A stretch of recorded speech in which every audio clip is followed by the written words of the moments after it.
unceded lands of the Inuvik will plan an agreement. Before we formally go into the meeting, our Director of Corporate Services, Stephen Odessi, would like to introduce our new finance officer. Stephen, if you want to come forward.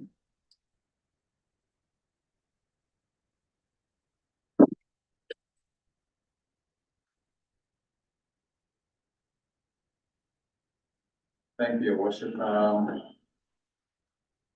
Robert Fallon has been with us for a few months now, and this is his first time at these chambers. So permit me to introduce Robert Fallon. He's our finance officer. He's been with us since January now.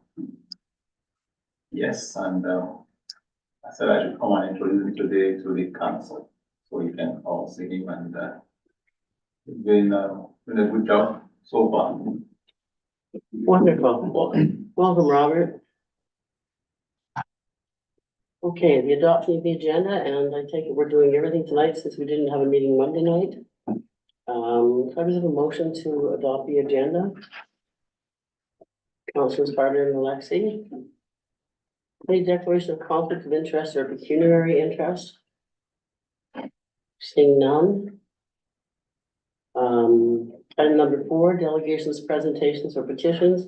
We have Staff Sergeant Jesse Aubin here to present the RCMP report. If you come forward, please. Thank you, Acting Mayor. Thank you, Council. Thanks for having me. You know, one of the big things, obviously, in this mayor's report, I did briefly mention at the last meeting, because it happened right before, but for more charges under the Control of Drugs and Substances Act, based on a search warrant we did in a local hotel. So we're going to keep on that, keep doing our best to disrupt that. Another thing I'd like to say is, you know, just a great Jamboree weekend. Volunteers did a great job, mostly safe from the arts and peace perspective. Everybody enjoyed themselves in sort of a responsible manner. So big thanks to the volunteers and the town and everybody who supported that event. I know the members got it as much as they could. So I think I saw a member dancing actually at the Midnight Sun Complex at one point. So their dance moves need a bit of work. But another thing, that time of year again, weather's nicer. We know the ATVs start coming out. There's generally more people on our roads. Tourists will start to come. So we'll definitely be focusing on road safety, more check stops, more vehicle stops. You see that with the kind of the offenses we wrote in the Motor Vehicle Act in March.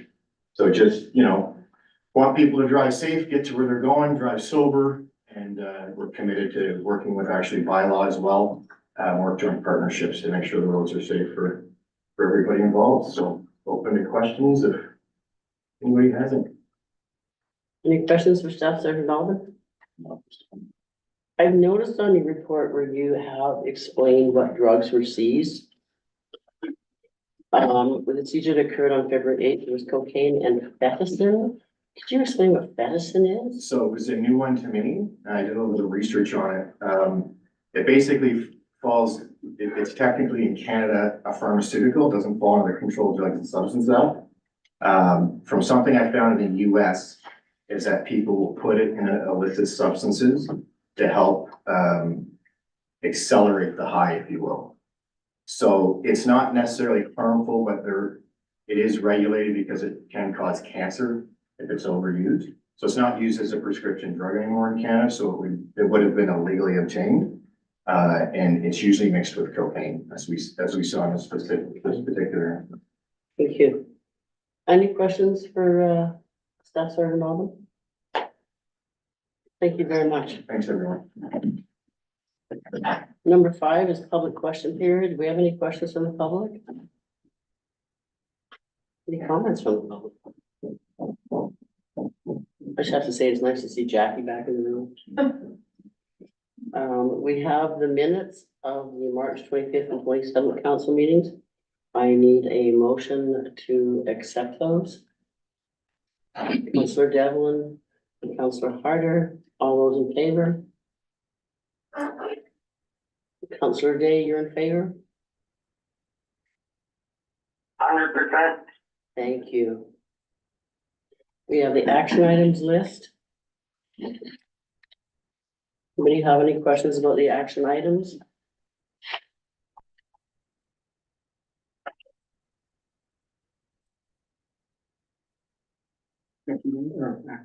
Sorry, yes, Councillor Devlin. Just to follow up on the mapping chambers, it says here IT's been contacted to find and install software that allows to access the plotter. If the plotter hasn't been used in a year or two, it's probably tried out. So what I might suggest is sending it, I can probably do GTC, I mean, we can do it other places, we've got plotters that we can access if you're looking. Thank you for that offer. We've actually got the plotter working and we've been doing some trial runs. There we But if for some reason we can't, we will certainly. Yeah. Thank you. Thank you, Councillor Devlin. Anything else with regards to, Councillor Leslie? I have a question about the action item number 4, send policy. Is there any updates on this policy? That's on the scent policy. Yeah, action item number 4. Okay. I'll ask our acting SA, are you able to comment on that, or is anybody in the room who could? At this time, there's been no further action other than Director Krug was working on it. And he's not here this week, so he cannot speak to it. So he will be returning in the next council meeting. We will provide you with an update. Thank you. Okay, nothing else on the action items? So moving on, we have new business. The update to the HR policy regarding outside employment. And we have 8.1. We actually have a change to the policy manual to change the outside employment. This is very similar to what other agencies do in the community, where whether you're a volunteer or an employee, we have to ensure that it doesn't interfere with business with the town. Would you please speak to that? So just speaking further to this, it was identified in reviewing this policy, two changes to the policy. The first one being including volunteer activities in the event that there may be a conflict. We do not anticipate that there would be a conflict, but it is good to be aware of any volunteer activities within the town employees. The other thing that was not included in the policy was an actual written form. So that is the second addition to this policy. So the only thing we've done is added volunteer activities and actually have a form now to complete. We do need a motion to approve this. Could I please have a motion to approve the form as presented?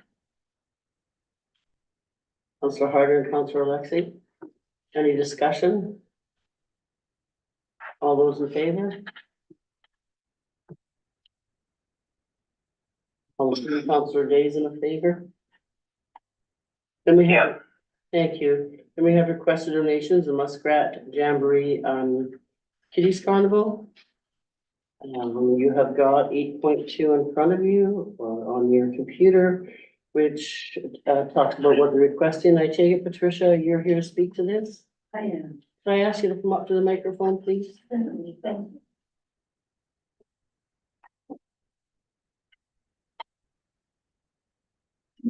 you.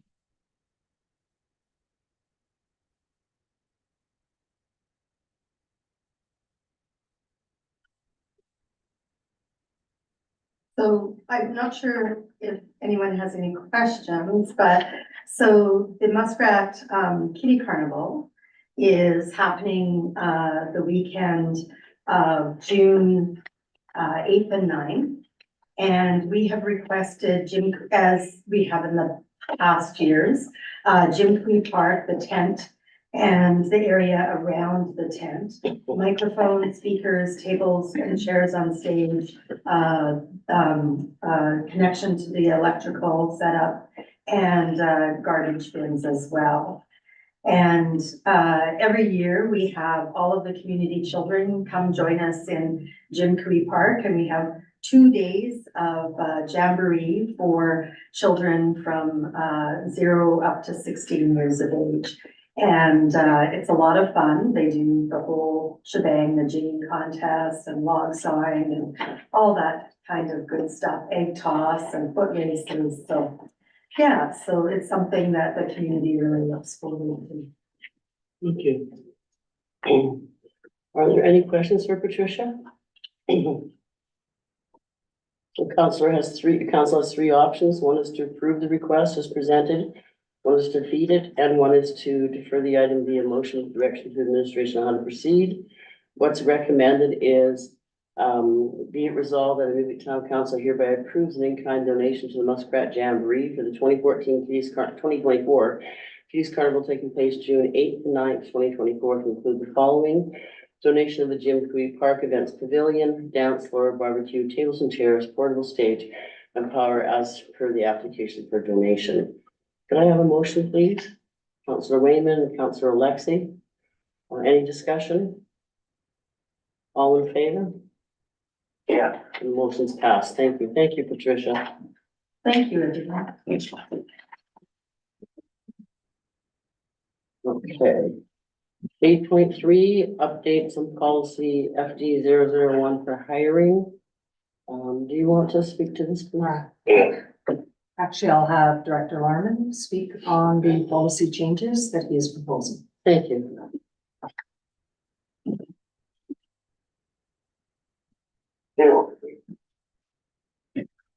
Right, so we have three different policies. We have three different policies we're putting forward. Do you want me to speak them one at a time? And Yes, please. okay, so the first one, I guess we have the hiring policy. With this one, it was just some updates just to bring it in line with current practices and with the bylaw itself. So we removed all language concerning criteria scoring. We don't really have any situations where we're putting people on back burner and keeping them on reserve. There's a lot of criteria there that aren't really applicable anymore. So we want to remove that aspect of it. So we simplified it in general. Basically what the application process is: submitting an application, a written application, and then conducting an interview with either myself or with the deputy chief. We've linked those hiring decisions back to the bylaw, and it does say that the fire chief can determine the criteria and qualifications for employment. So we generally take a will hire approach to this, pending any major issues or major concerns. But that's typically how we do it. So we don't have, we took out like physical fitness requirements and things like that, because there's other aspects that we can do within the fire service that don't necessarily relate to operational firefighting. And we just want to encourage more community involvement in other activities as well. So just simplifies the entire process. All right, each of these is going to require its own motion, so I suggest we do them one at a time. Could I please have a motion with regards to RFCD 2024, SAO 038. Update to policy FD 001, which is hiring for the fire department. I'm looking for a motion. Councillor Wayman, the seconder. Councillor Harden, any discussion? All those in favor? The motion is passed. All right, so thank you. The next one is promotion policy. Similar to the other ones, just updated to what our current practices are. So it's updated with the current rank structure that we do have. Updates with the current rank structure that we do have. Simplify the process itself to include initial promotions and then functional promotions. So we've added a senior firefighter designation that requires them to have their professional level firefighting plus an additional certification. So that just gives everybody a bump up, an automatic bump up without the interview process. And then for anything that's an officer level promotion or above, we've including a full process for that, which includes the posting of an internal posting of the competitions conducted with interviews as well. It just kind of wraps up some of the different approaches that we're taking in the past, just to codify some things so that we have an actual process in place for promotions to give fair crack to everybody on the fire department. So, Thank you. Could I please have a motion to update fire department policy 002 with regards to promotion? Councillor Devlin, Councillor Alexi, any discussion? All those in favor? And the motion is passed. thank you very much, Val. The third one, please, Director Larman. And the next one is the remuneration policy. So this one just needed a little bit of updates. It had to, we simplified, we added language on section 3 regarding pay to clarify for, new fire department activities only. So, in the past, there's been some, usage of firefighters as general town labor, and we want to get away from that, so it clarifies it's just for fire, department activities. And then if people want to be, pick up work as a casual labor, that can go under a separate casual labor, pool. We updated just to include paid on call instead of volunteer. We haven't had the volunteer word, in the title for about a decade now. So that just brings up with current practices, and aligns it with other legislation we do have. We changed the portfolios themselves. There are portfolios that were paid for administrative duties, maintenance duties, and other, aspects. But with John on full-time, we don't really need to cover, administration and maintenance. So what this is, it's a stipend that we're using now, so we've reconfigured how that works.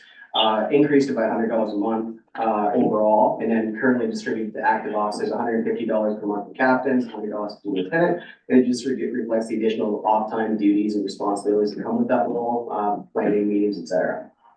We increased the acting fire chief compensation to $250 a week. We don't think we're gonna use that, but John and I are both on the account at once. That's where that would apply to a paid on call member who's taking on the additional administrative responsibilities.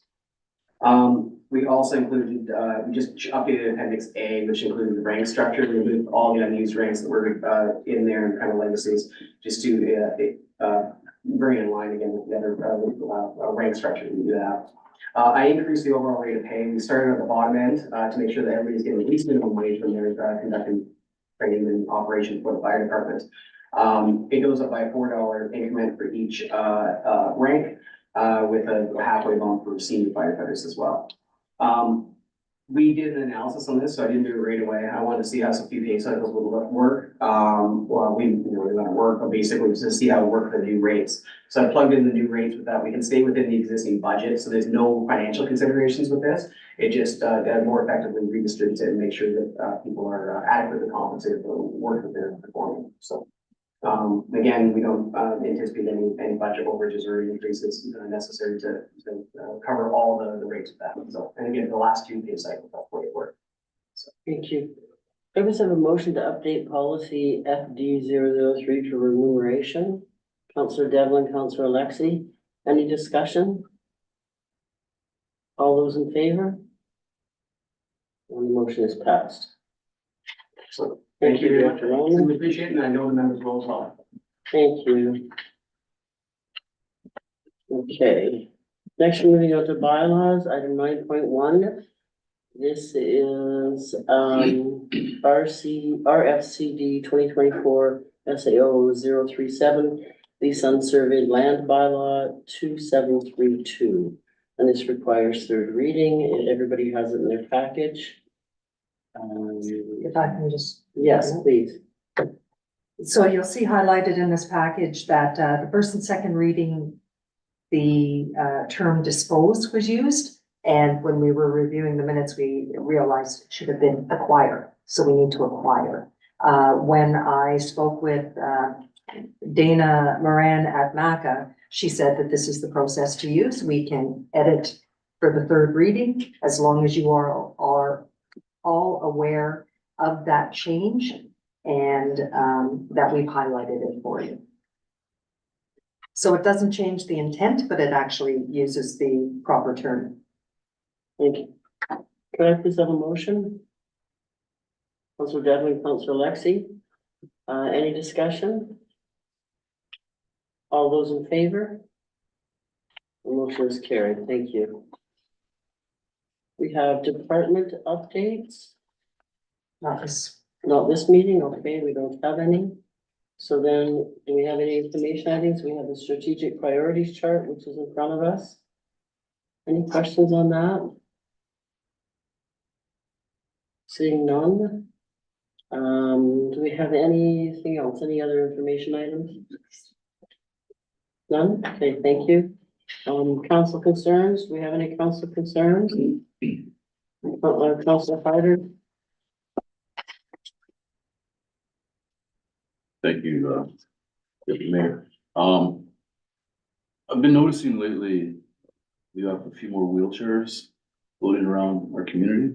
I'm wondering if, if there's a bylaw that we can make the property owners on Mackenzie accountable to shovel their sidewalks and keep them clear so that they're not in the middle of the streets. So, thank you. Yes, we do have a bylaw and they have been reminded. I will ensure that our protective services are speaking with them again. They were reminded already this year, but that's something that they will be on. Councillor Devlin?